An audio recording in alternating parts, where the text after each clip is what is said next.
Bonjour à tous, je vous retrouve aujourd'hui pour une nouvelle recette de biscuits pour chiens. Il s'agit d'une recette facile et rapide qui ne demande que très peu d'ingrédients.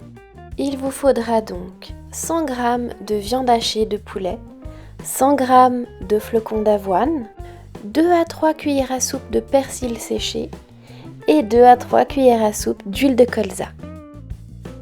On commence tout d'abord par mélanger les produits secs, c'est-à-dire l'avoine et le persil séché.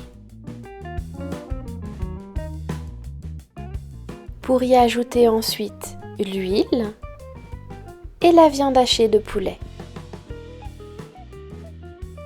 Vous pouvez utiliser la spatule pour commencer à mélanger, mais à un moment donné, il va falloir remplacer la spatule et utiliser vos mains. Il est important de bien malaxer, je dirais presque de pétrir la pâte. Si vous le souhaitez, vous pouvez ajuster la texture de la pâte en ajoutant à souhait soit un peu d'eau, soit un peu plus d'avoine. Le but est de pouvoir former une jolie boule de pâte et de la laisser ensuite reposer pendant quelques minutes. Si comme moi, il vous reste un peu trop de viande hachée, vous pouvez la congeler en sachet ou l'utiliser pour une autre recette. Pour les formes des biscuits, vous pouvez utiliser des emporte-pièces classiques ou des emporte-pièces spécialement désignés pour les friandises de toutou. À l'aide d'un rouleau à pâtisserie et de farine, nous allons pouvoir étaler la pâte. Pour les chiens, j'aime beaucoup utiliser des farines sans gluten. Ici, il s'agit de farine de pommes de terre, mais tout autre type de farine ira parfaitement. Le but ici est d'éviter que la pâte ne colle au plan de travail, que l'on puisse facilement l'étaler et la découper.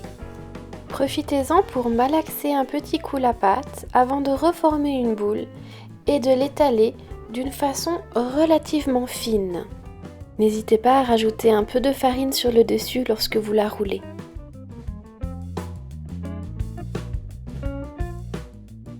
J'aime beaucoup ces petits emporte-pièces. Bon, il faut dire qu'avec la granulosité de la pâte, les formes ne sont pas parfaites, mais ces petits os font quand même tout leur effet.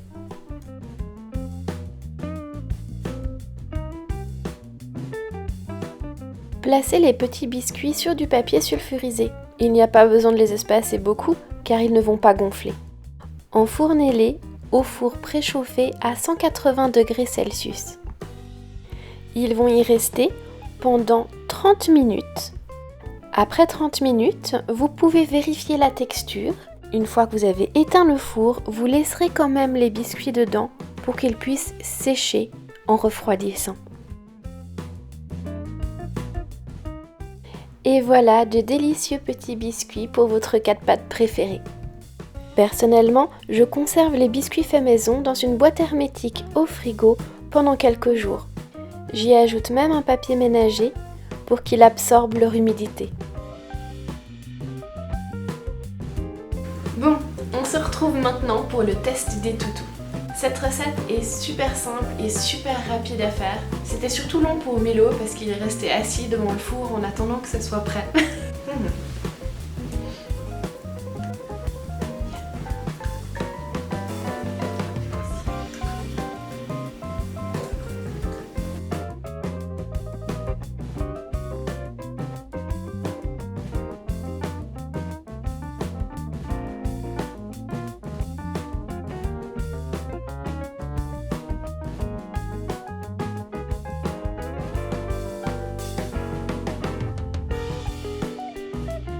Aux yeux de votre chien, vous serez toujours le meilleur cuisinier du monde. Si vous avez envie d'essayer, n'hésitez pas à me laisser un commentaire et vous trouverez encore d'autres recettes sur la chaîne ou sur le site de Bycast Vlog que je vais vous mettre en barre d'informations si vous avez envie d'aller voir. Pour d'autres vidéos, n'hésitez pas à vous abonner, ça me ferait super plaisir. Et du coup, on vous dit à tout bientôt.